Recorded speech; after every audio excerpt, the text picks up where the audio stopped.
We're going to start things off by making our darts in our bodice. So we're going to take piece 8 and you're going to lay it right side facing up. Then we're going to take that piece and just fold it back until it reveals our markings for our darts that we made earlier. And then you just want to pinch the fabric right in the middle of those 2 dart lines and pinch it all the way up to the end of the dart and just lay it down. And then you're just going to straighten that up. You're going to want to make sure though that your lines are pretty much matched up. That will ensure your dart is nice and smooth. And then just take your stick pins and you just want to pin along the edge so that it keeps the dart in position while you're sewing. Alright, now we're going to stitch that up. So all you have to do is slide the end of the material underneath the foot and you're going to line up your needle with that mark you made for the dart. And once you've got that nice and lined up, you're just going to pierce the fabric with your needle and begin to stitch. You'll want to be sure to back stitch at the beginning and then just continue to follow the dart line all the way to the end. And I'm just going to place my finger at the end of the dart line and you're just going to keep stitching until you sew off the fabric. You're not going to want to back stitch at this point. Make sure when you remove the fabric from the machine you leave long enough tails at the end so that you can easily tie it off. I'm just going to tie this knot twice. The reason why we do this instead of back stitching is that back stitching will create too much bulk and you want the dart to lay nice and flat. So by manually tying it off you'll get a better, smoother look. You will end up with 4 darts in total, 2 on each side. Now you're going to want to press these so that the darts are facing inward. You'll also create darts on pieces 9. You'll have 2 pieces and you'll create 2 darts on each of those pieces. Now back on piece 8 we're going to work on that shoulder piece.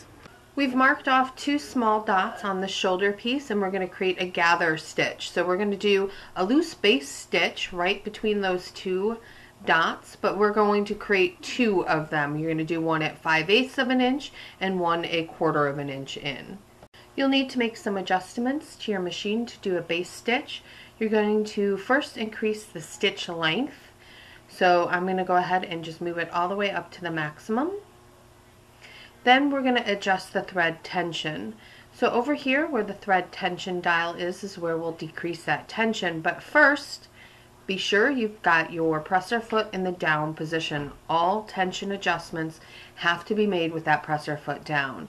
So up here we're just going to decrease it to 3. You're not going to want to adjust it too drastically. And now you're ready to create those 2 basting stitches. Line up the edge of the fabric with the 5/8 of an inch mark on your machine and you will not back stitch and you will just begin stitching between those 2 dots. And once again when pulling the fabric out you're going to want to make sure you're leaving long thread tails. Then you simply repeat the process at the 1/4 of an inch mark. With the presser foot down, you'll want to adjust the tension back to auto. Then you'll also want to change the stitch length back to the normal. My machine, the light will change once I go back to the normal stitch length. You'll also do a gather stitch on piece 3 between the 2 dots on the shoulder as well. We're going to set aside our pieces with the gather stitches in them and we're going to start working on piece 5. Now you're going to lay down the fabric piece of piece 5 right side down and you're going to match up your interfacing right on top of that. Make sure that you're matching up your notches of your fabric and interfacing. This is sew-in interfacing, so I've gone ahead and pinned this down and then I'm going to need to do a stitch around the entire edge of 5/8 of an inch. And I can just do a loose basting stitch. Honestly, you could use iron-on interfacing and that would actually be easier if I did this again. That's what I do.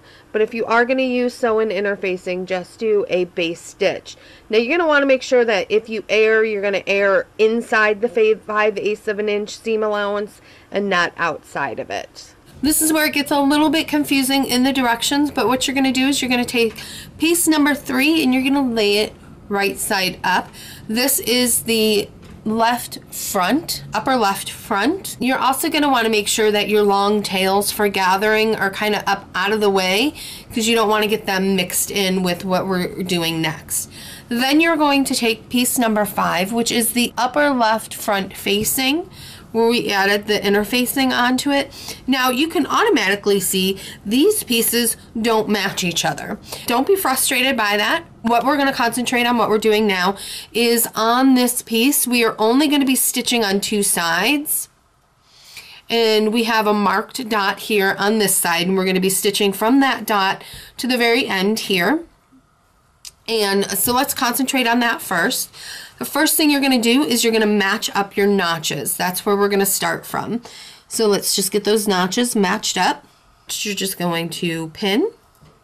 Then I'm just going to pin my way down.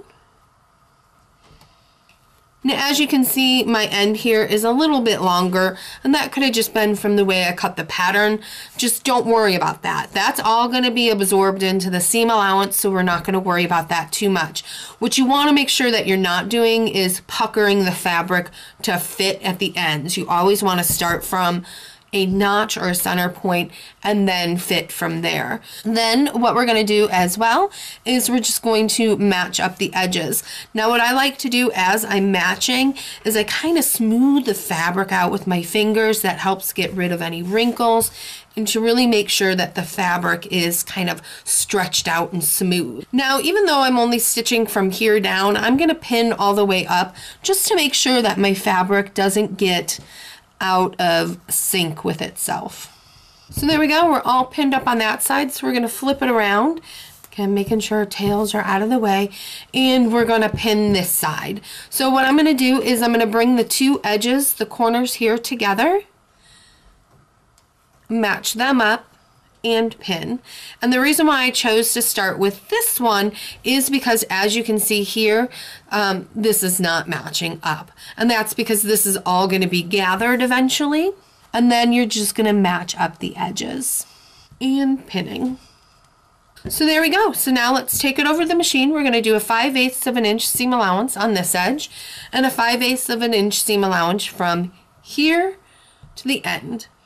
Now, one thing to keep in mind when you're doing that sewing, make sure that all of this is up out of the way because you don't want this to get tangled into what you're sewing. Okay, now with that same piece, we are going to be doing understitching on both the armhole here and the side here.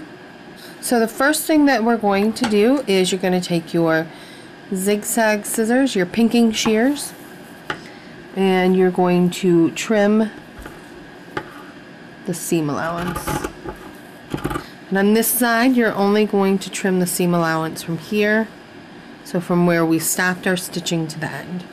Now we're going to take this over to the ironing board and you're going to press the seams towards the lining. Then you're going to turn the fabric right side out. Then you want to make sure, once again, that your seam is laying towards your lining. You're going to take this over to the sewing machine and you're going to give it an 1/8 of an inch stitch right along the seam, and you want to stay on the side that your lining is on because this will keep this from rolling over and peeking out, and you want to keep it on the inside of the dress. You're going to do that here, and you're going to do that here as well. Now when you're stitching, you're going to want to make sure that your fabric is laying nice and smooth so you're not stitching onto itself. Because of the way the fabric is stitched together, you're really going to need to work and manipulate that fabric so that you're not sewing it onto itself. Now when you move on to the armhole of the fabric to do the understitching, since this is a curve, you will need to place in a couple of V's into the fabric. What this will allow you to do is to really make the curve nice and smooth and the fabric won't bunch up underneath your needle. Then you'll want to bring that piece over to the ironing board and you want to press your seams nice and crisp. That is it for part 2 of sewing the Butterick pattern 6582. If you missed part 1, go ahead and click part 1 on the screen. And if you missed my latest hair tutorial featuring the Irresistible Me hair extensions, go ahead and click that braid power. And as always, to stay on top of what goes on here, go ahead and click that subscribe button. And as always, click that like button to let me know that you liked today's video. As always, I hope you guys have a great day, and I will see you soon. Bye!